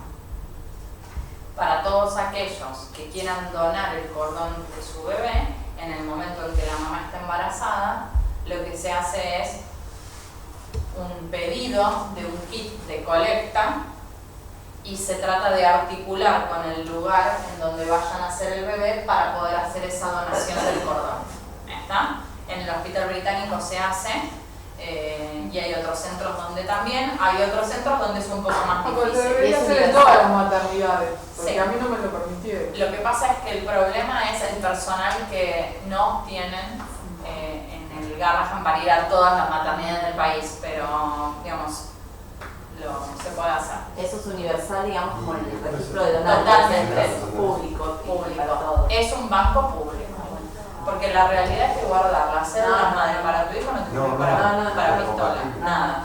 Es mentira. No, seguro. Sí, de acá que se cure la diabetes, la hipertensión, la alopecia y todo lo que se pretende curar con la célula madre, vos y yo sabés dónde estamos. Bien, esto no importa. Una Y después, pregunta. sí, Sería una donación general, digamos. totalmente. No, es un no en banco. lo personal. No, por eso te digo, o haces lo que hace Nicole Neumann, No, vamos al. o vamos al banco público. Pero después. O sea, nuestra hija está embarazada. Bien, Ella va a tener Perfecto. bebé en octubre. bien. ¿Eso le serviría para la abuela? Primero No. tendría que ser compatible. Punto Sí, número compatible. 1. Punto número 2. Para que ella, ¿qué edad tenés? Yo 71. Para que ella tenga indicación de trasplante hay que ver si tiene la indicación y si está en condiciones. Ya la tuvo y está como está, así que dejalo. Pero ponele que ella No, tuviese, yo de vuelta para ponele que abajo, ella tuviese ya. 35, ¿sí? Y tiene indicación de trasplante. ¿Sí? Esto me ha pasado No, bueno. ¿Le sirve frecuentemente. para otra persona? Frecuentemente. Lo primero es ver si es compatible. ¿Sí? Y la realidad es que el grado de compatibilidad que se tiene de nieta a abuela no es viable para un trasplante. No para ella, Sí. pero sí para alguna otra persona que lo pueda Sirve necesitar, o en el otro banco chico. público para otro. Está bien, eso es lo que. Viene mucha gente y te dice, no, pero yo prefiero dejarlo en un banco privado porque entonces si yo lo necesito lo tengo. ¿Y qué? ¿Y ahí no lo tenés? Ahí no, vos lo donás. Pero ¿qué pasa? Pero hay otro que te lo puede donar. Sí, pero quizás si vos lo necesitas no está más. Bien. Entonces yo siempre digo lo mismo. No. ¿Por qué lo necesitarías? No, digo, porque uno dice, es como esta cuestión de acumular, ¿viste? Armar el stock de la pasta de dientes, de la yerba, del azúcar. Egoísmo. ¿Para qué? ¿Eh? Egoísmo. Bueno, por eso, pero si es de egoísmo que sea con causa. ¿Sí? No. Porque ahora hay escasez de manteca, por ejemplo. Claro. Si todos estoqueamos manteca, bueno, tenemos un motivo. Pero estoquear cordones umbilicales, la verdad que... Por eso me parece que no. La realidad es que probablemente no lo usen nunca. ¿Sí? No, uno no, pero a lo mejor otro. No, si ustedes lo guardan como Nicole, No. ella a lo mejor lo usará para, no sé, algo. No sirve para nada, o sea, lo importante es donarlo. ¿Sí? Claro. ¿Y ese cuánto tarda tiempo? ¿Cuánto tiempo tarda en armar el sistema inmunológico? Más o menos entre 2 a 3 semanas. Depende de un montón de cosas. Sí, no, obvio. Un montón de factores. cosas. Pero acá es donde yo les cuento esto. Antes, que es lo que les decía Nicolás, antes del trasplante, uno hace lo que se llama un régimen condicionante. O sea, se prepara el paciente para poder recibir el trasplante. Después se hace el trasplante y después vienen los días post-trasplante. Y ese régimen condicionante, esa preparación, tiene por objetivo, y piensen esto, es hacer lugar. Yo tengo que erradicar la enfermedad si me quedó algo dando vueltas. Entonces, si yo estoy, ¿qué me había preguntado? Una fase acelerada, una crisis plástica, yo ya me perdí. Si vos estás en una fase acelerada y todavía hay algún resto de enfermedad al momento del trasplante, hay una quimioterapia previa que intenta erradicarla. Pero a su vez, esa quimioterapia previa es la que va a hacer espacio en tu médula para que entre la médula del donante. Y aparte, va a inmunodeprimirte a vos, o sea, va a hacer que tu gendarmería desaparezca para que vos no rechaces la médula propia. Todo eso es lo que contaba Nicolás en la quimioterapia previa. O sea que es algo intenso, es agresivo. Lo prepara para recibir la médula. Y recién después de eso, recibe esto. A través de un catéter. Él usó un catéter de Hickman. Probablemente a tu papá le pongan lo mismo. ¿Sí? Y recién a partir de ahí empezamos a contar día más 1, más 2, más 3. ¿Sí? ¿A qué día tuviste en Grafmen, Nico? En Grafmen prendió la médula. 15. El trasplante fue, o sea, la transfusión, digamos, fue en febrero. 18 de febrero, ¿no? Sí, 18 de febrero, sí. Y bueno, sí, ya hace más de un año. Pero eso no. Después, más o menos a los 15 días, una cosa así. Sí, había sí, nacido Sofía. Claro, y ahí tuvo. Nació mi hija cuando él estaba internado. Vos también estabas internada. Él estaba internado en un piso y yo en el otro. En el mismo tiempo, pero en otro piso.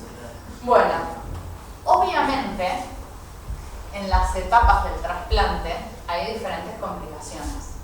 Infecciones, esto que hablábamos del informe de infarto versus huésped, el rechazo. Cada paciente va a ser diferente. Daniel no va a ser igual a Nicolás, Dalila no va a ser igual a Gustavo, ninguno va a ser igual. Y ahí está lo que ustedes tienen que hablar con su médico, de la misma manera que hablan cuando se sientan y les dan el imatinib, el DASA o lo que sea. ¿Qué me puede pasar? Y uno tiene que saber y estar preparado, porque la información es lo que nos hace más fuertes y poder prepararnos para esto. Ahora, en todo esto, ¿más o menos entendimos hasta acá? ¿Les abrí un panorama un poco más claro? Bien, ¿dónde entra la LMC en todo esto? Bueno, un poco ya les dije, ¿sí? En los años 70, ¿saben lo que hacían? Una cosa que ahora parece loquísima, pero bueno, va a haber alguien en el auditorio que pensaron que esa podía ser una opción. Agarraban y decían, yo sé que la LMC está en fase crónica, pero también sé que se va a acelerar y se va a transformar en una leucemia aguda, ¿no? Entonces, agarro al paciente en la fase crónica, le colecto células y me las guardo. Y el día que hace una leucemia aguda, le doy ese régimen condicionante y le devuelvo sus células de fase crónica. Parece de ciencia ficción, pero se hacía. ¿Sí? Así empezaron los trasplantes en la LMC. Años después, cuando se identificó esta tipificación del HLA, se empezaron a hacer trasplantes allogeneicos. Primero con donantes familiares, mucho después con donantes no relacionados, cuando recién empezaron los bancos en el mundo, que empezaron a partir de los años 90. ¿Sí? Esto parece muy lejano, pero no es nada lejano, ¿sí? Y en el año 2000 apareció el imatinib. ¿Y qué pasó con el trasplante en el LMC? Se fue a pique. Y miren, en los años 70, ¿qué estabas haciendo en los años 70, Daniel? ¿Qué hacías? ¿Estudiabas? Bueno, hoy en el año 2016, de no saber qué hacer, nos estamos planteando esto, remisiones con suspensión del tratamiento. Es un camino muy interesante en el tiempo. Perdón, Sí. una digresión tal vez. Estaba pensando en realidad, en relación al tema del trasplante, yo por lo menos, y creo que la gente relacionada conmigo también, uno no tiene demasiado conocimiento, demasiado no, ningún conocimiento sobre la leucemia, si no le pasa en particular, menos del tema del trasplante, ni sabía que existía, hacía conocimiento general, trasplante en los casos de leucemia. No sabía. Porque la realidad es que nosotros vivimos en un mundo muy chiquitito y son muy pocos los pacientes que tienen una leucemia mieloide crónica. Es una enfermedad, no es frecuente.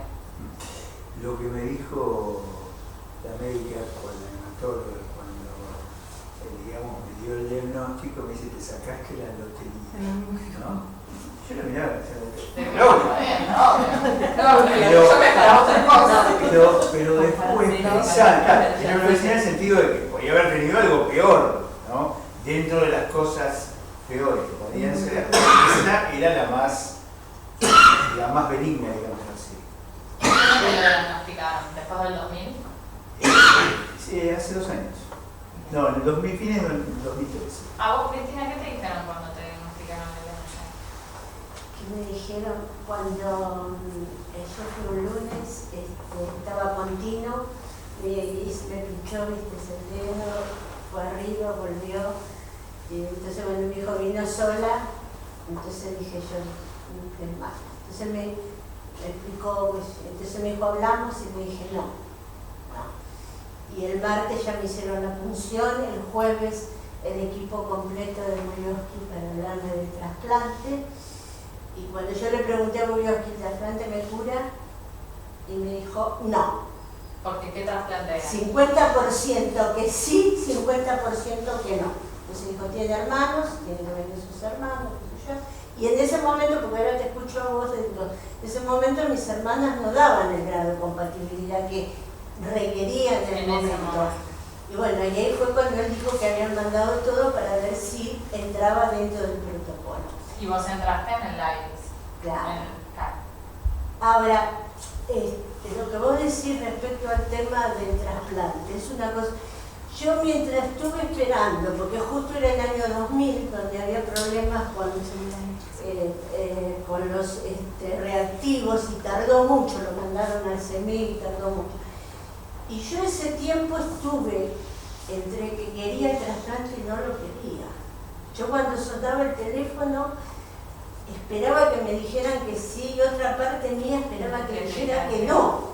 ¿Y a vos, Nico, qué te pasó?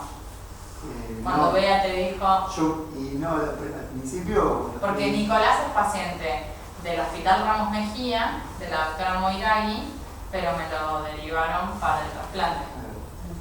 No, yo al principio cuando me fui informando sobre la enfermedad, porque nos pasa a todos, como decía él también, que antes de tenerla no sabía nada, y cuando me empecé a informar, siempre creo que es mejor la información de parte del médico que te está tratando directamente, no tanto cargarse uno de información sacada del otro lado, sea internet o lo que sea, porque a veces te genera confusión. Y el doctor Google a veces llama. Sí, por eso, no sé, pero bueno, yo cuando me fui informando, prefería seguir toda la vida con el inhibidor y no tener que pasar por el trasplante porque lo veía como algo muy difícil de tener que superar. Y bueno, hoy día, habiéndolo pasado y todo, sigo pensando lo mismo, no tanto por lo físico, sino también por lo psicológico. Por lo psicológico. ¿Y a vos, María Angélica, qué te pasó cuando te dijeron que tuviste el diagnóstico? Porque no es lo mismo la información que uno daba de acuerdo al momento en que lo que le podías ofrecer al paciente. ¿Sí? En el año 1980, si le diagnosticaban a tu nena, ya estaba trasplantada. ¿Sí? Hoy, someterse a un trasplante no es gratuito, entonces por eso es la evaluación siempre del costo y del riesgo-beneficio. Contanos vos. Y yo me enfermé en 1995, quiere decir que llevo 21 años con esto, y primero me dio pánico, y empecé con interferón, que no fue fácil, y me habían dado 6 meses de vida más. Y en el 2000, o sea, fui en el trayecto hasta el 2000, peleándola medio feíta, y en el 2000 fui a parar a Británico con el protocolo de Nimatini. Y ahí, bueno, ahí repunté. Y hasta ahora hice todos los TINIP que existen. Todos los TINIP y más. Y los que no están en el mercado también los has hecho. Los que vengan a Por eso es muy importante esto de qué es lo que uno como médico le transmite al paciente también en el momento de la historia de lo que vos tenés la posibilidad de ofrecerle. ¿Sí? Y esto que dice Daniel de la falta de información, me parece que es inevitable, porque yo creo que no todos podemos saber de todas las patologías, pero sí me parece que lo que no podemos como sociedad, y por lo menos yo como médica, no puedo no informar, por lo menos en lo que tiene que ver de la prevención y de la donación. Porque yo no puedo ir por la vida asustando a la gente de que puedan tener una leucemia mieloblástica aguda. ¿Sí? Pero sí informar sobre lo otro. No, porque en realidad, bueno, es lógico lo que decís, porque en realidad podría tener cualquier otra enfermedad. En ese momento, ¿cuánto era? 17.000 glóbulos blancos. Entonces, bueno, ahí, ¿no? Mirando. Claro.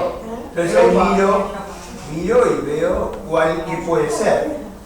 Y puede ser desde el chikungunya o el Zika hasta una LMC o una intoxicación por cola de caballo, Puede ser, Puede ser. sí, pero justo, viste, me dio como esto.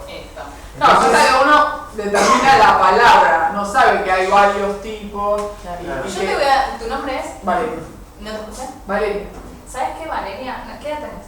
35. Bueno, yo tengo 38. ¿Vos me crees que yo me acuerdo, pero de todos los pacientes a los que yo me tuve que sentar enfrente y decirles que tenían una leucemia? Sí, te creo. Sea aguda o crónica, porque es muy difícil. Porque creo que una persona que es doctora es una persona especial y que tiene un ángel. No, yo creo que yo somos lo veo con la todos médica iguales, de él, pero- que él la llama y dice Gustavo y se acuerda quién es, qué tiene, cómo está su yo creo que un médico tiene un ángel especial para estar en el lugar que está y por eso te creo que te acuerdes de todos los pacientes, de todas las caras y de... Sí, pero ¿sabes qué? Esto que vos decís de la importancia de la palabra, ¿no? Porque ¿cuántos de todos ustedes escucharon leucemia y no sintieron como que les cayó un témpano en la cabeza? Yo escuché la palabra es compatible, me dijo, con una leucemia negativa. Yo ya, ni en la de crónica, ya ni te la escuché. No, yo escuché leucemia. Escuchar leucemia, yo siento eso cuando yo me siento delante del paciente, sea joven, viejo, grande, chico, y sea lo que sea, y vos le tenés que decir al que está enfrente que tenés una leucemia. Yo sé que lo que le estoy diciendo en ese momento se le abrió el piso abajo. Y ya nada más de lo que yo le diga después de esa palabra me escuchó. Ese día no me va a escuchar nada más. Se acabó ahí. Y eso, si para ustedes que lo recibieron fue fuerte, para nosotros que lo decimos, mejor dicho, para mí, las veces que lo digo todas las semanas, porque es parte de mi trabajo, es extremadamente difícil y es muy duro, porque uno sabe el impacto que le genera a él, a la esposa, al hijo, al nieto y al que sea. Después uno se da cuenta de que hay muchos tipos de leucemias y que pasa esto, que cada uno es diferente y que lo tenés a Daniel, que está fantástica hace 2 años, o la tenés a María Angélica hace 21 años. Y quizás algunos hasta que no vinieron acá no reaccionaron. No, o a ella que en realidad viene por el viejo, ¿entendés? Y que esté en otra instancia y enfrentando lo que enfrentó Nico, o sea, somos todos gente y a todos nos pasan cosas, ¿sí? Pero cuando te ponen eso en tu vida, vos decís, puta, ¿cómo sigo sigo adelante? Y entonces ahí es donde me parece que es fundamental esto. Imagínate hace 21 años, te decían leucemia era sinónimo de muerte. Tal cual. Pero, y eso está, es esa palabra que dijo, es lo que está no me sale la palabra, en la creencia general de la cabeza, Sí. cuando él le dijo, En el imaginario colectivo. un leucémico, yo pensé que se me moría. Todos. Y lo que sentiste vos con tu hija no es lo mismo que lo que sintió Valeria con Gustavo, ni lo que siente ella con el papá, ni como se asustó Nico cuando Bea la mandó conmigo, porque todos sentimos y podemos. Uno hace las cosas con los recursos que puede y cómo las puede hacer. Uno se enoja, el otro se paraliza, el otro no pregunta, el otro dice, bueno, y vos le preguntás si está todo bien, sí, está todo bien. Y bueno, y cada Se movilizan y vienen otros acá. se movilizan y vienen acá. Y un sábado a la tarde, en vez de estar tomando un mate con un amigo, vienen acá a escuchar esta loca. O sea, hay de todo. Bueno, lo que viene ahora es muy corto, pero en realidad yo lo que les quiero decir es un poco repetir esto que, miren, en el año 2000 la cantidad de trasplantes que había, 20% más o menos en Europa, y como dijo Fernando, es el tratamiento curativo. Pero también es esto, tenés un 50%, porque también tenés chance de morirte por el trasplante. No es que vos te compraste el billete de la lotería con el único número. ¿A quién hoy, año 2016, porque esto es 2016, hoy, quiénes son los pacientes con LMC que tienen indicación de trasplante? Falla a los inhibidores de tirosina quinasa y que no tengas otro. La mutación T3, 15 y... Mira, levante la mano. Exacto. Nico tenía esa. Hace falta más explicaciones de todo lo que te digo. Y una enfermedad avanzada, o sea, fase acelerada o crisis plástica. ¿Sí? Esas son las indicaciones de la enfermedad. ¿Cuáles eran las otras dos patas? El estado clínico del paciente y el donante disponible.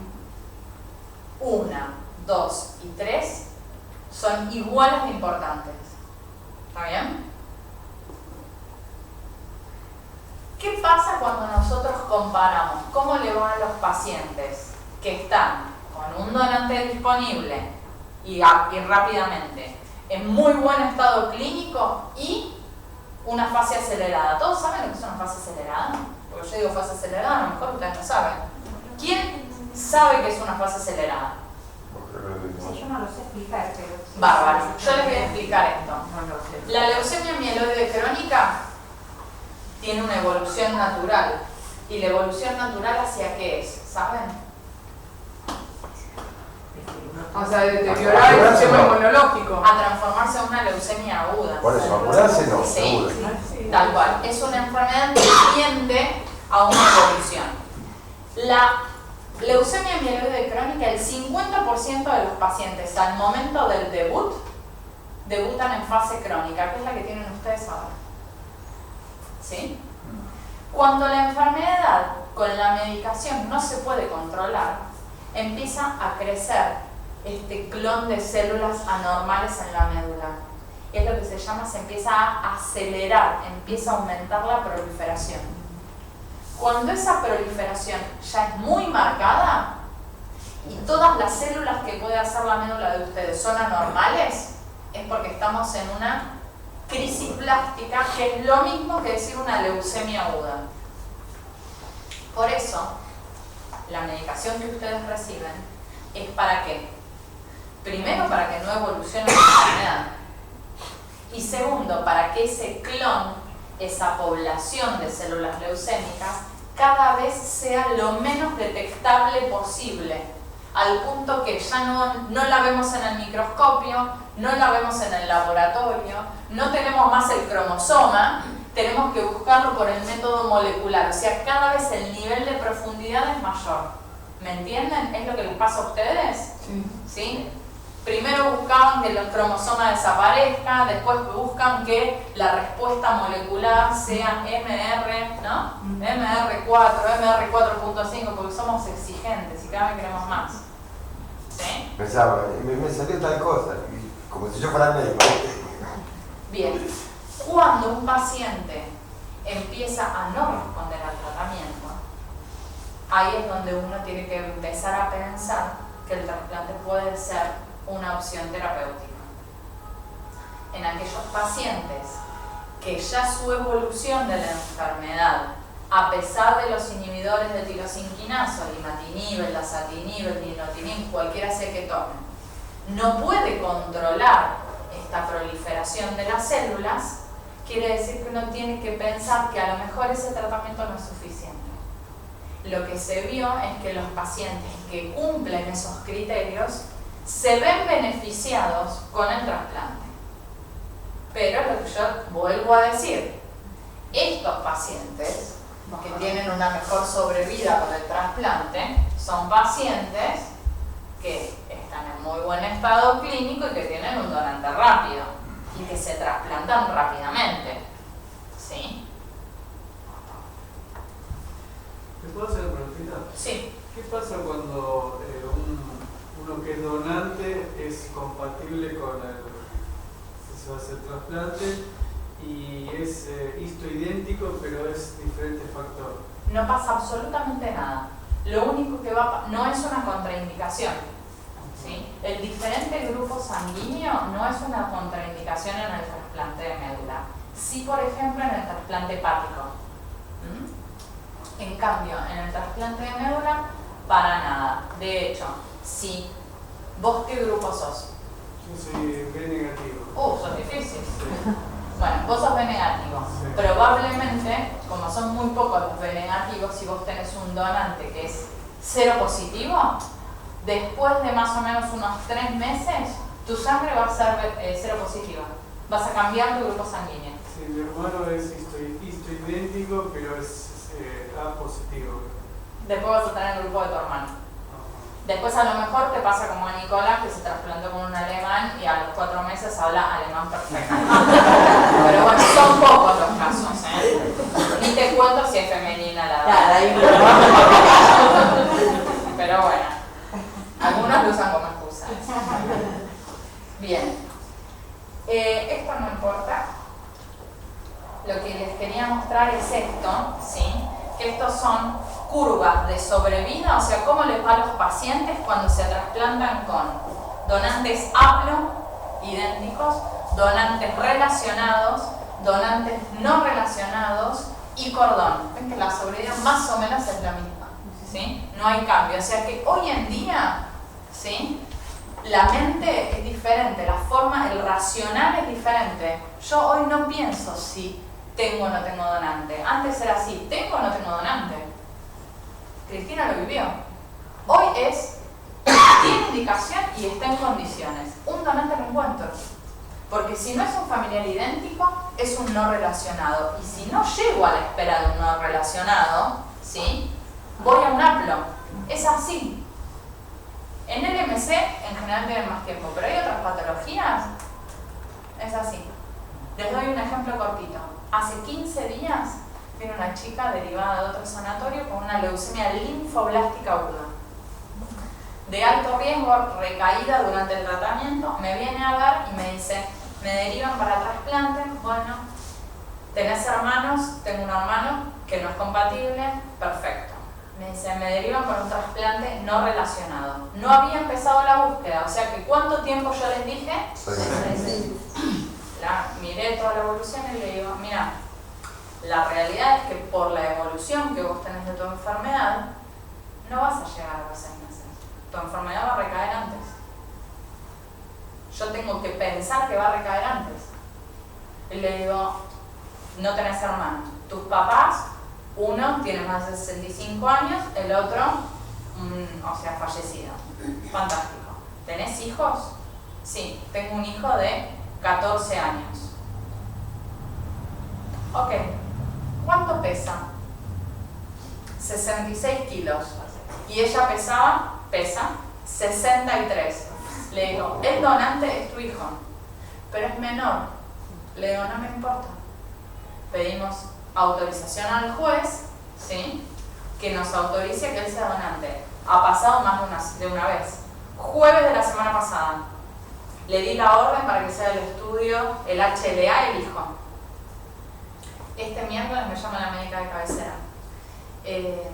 Esta chica está recaída. Miércoles. El jueves le hizo la punción, 80% de blastos. Ayer la derivó el británico. Y hoy empezaba la quimio.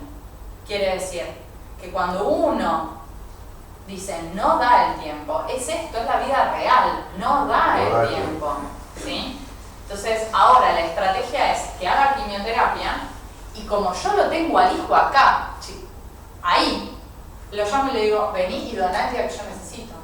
Eso es que no les dé el tiempo, ¿sí? Es que el paciente se muere antes y no es joda, es así. Entonces, hoy tener la posibilidad de, asumiendo todos los riesgos, tener una sobrevida similar, estos son un montón de patologías, no es en el MC, son un montón de patologías diferentes. Acá lo único que se compara es sobrevida de acuerdo al tipo de donante. Eso es lo que cambia. Esa chica estaba acá. ¿Está? El otro día di una conferencia, entonces me puse a revisar cuántos trasplantes en el MC hicimos en el británico. Llevamos 793, no sé, más o menos así, de trasplantes en total. Y 46 trasplantamos por el MC. ¿Saben cuántos después del 2000? ¿Contándolo anismo o sin contarlo? No, 5. Wow. O sea que ese impacto, esa curva es así. Del 2000 ahora, ¿sí? De esos 5, ¿quién está acá? Ese 1%. de 46 es el señor. Se los presento. Que tenía la T3-150. T3-15. Comentarios finales. Entonces, para que se lleven, sí. La T315, pues cuando me dan el informe de ella, sí. A mí me confundió muchísimo. Sí. ¿Me lo puedes explicar? Es medio complicado, es compleja, pero bueno. Pero lo que te voy a explicar es esto. Las drogas actúan, digamos, tienen un mecanismo de acción. La mutación lo que hace es que a donde se tiene que encastrar, mutó el ADN y no se puede encastrar. Ajá. Entonces no actúa la droga como debería. Sí. ¿Cuál es el único inhibidor de tirosinquinasa hoy que sabemos que cuando está esa mutación encastra y se puede adherir y ser efectivo? El ponatinib. ¿A vos qué te Sí. ¿No era el imatinib? Yo no recuerdo el nombre. No, el imatinib, el dasatinib y el nilotinib no son sensibles a la T315. No. A otras mutaciones sí. No, la T315, eso estoy Es seguro. el ponatinib el único que es sensible. Ella volvió a ser, ¿Qué te digo? volvió a imatinib, hizo toda Eso es lo que- la vuelta porque el ponatinib no estaba indicado para ella por la edad.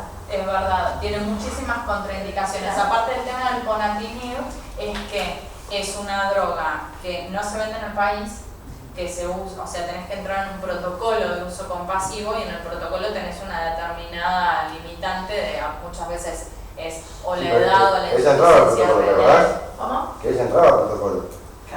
Casi entraba. O sea, pero Claro, después, pero por eso cuando digo, yo hablé con el doctor dijo, no me quiero, por la edad de ella, arriesgar, arriesgar a darle el ponatinib. y volvió Es como a una droga empezar. tóxica, sí. Volvió como a empezar. Claro, volvió a dar la vuelta. Muchas veces las mutaciones van mutando. Sí, bueno, También. una mutación justamente por Sí. eso. Entonces, O sea, que bueno, básicamente que no actúa, no permite que la droga actúe porque hay una mutación en donde se tiene que adherir. Está bien. Ese sería como el fundamento. No lo entendí antes. Tampoco mucho ahora, pero está más claro. Bueno, más o menos. Bueno, Bueno, entonces, Claro. les voy cerrando un poquito. Entonces, hoy en la patología que ustedes conocen, las indicaciones son, si están en fase crónica, aquellos pacientes que fallan a muchos inhibidores de tirosinquinasa, intentás, si está en condiciones, trasplantarlo. Obviamente siempre es lo mismo, trasplantarlo si está en condiciones y si tiene donante, antes de que se acelere. La otra es si ya se aceleró o ya está en una leucemia aguda. Y la otra es si tiene alguna mutación que sabes que no va a responder a los inhibidores. Y tanto el donante relacionado como el haplo, donante relacionado haploidéntico como el donante no relacionado, son alternativas válidas según el tiempo al trasplante. ¿Sí? Una cosa es un paciente que está con una fase acelerada o un paciente que está en fase crónica pero que desarrolló una mutación, entonces uno tiene más tiempo. Bien. Esta foto. ¿Cuántos hijos tiene esa señora?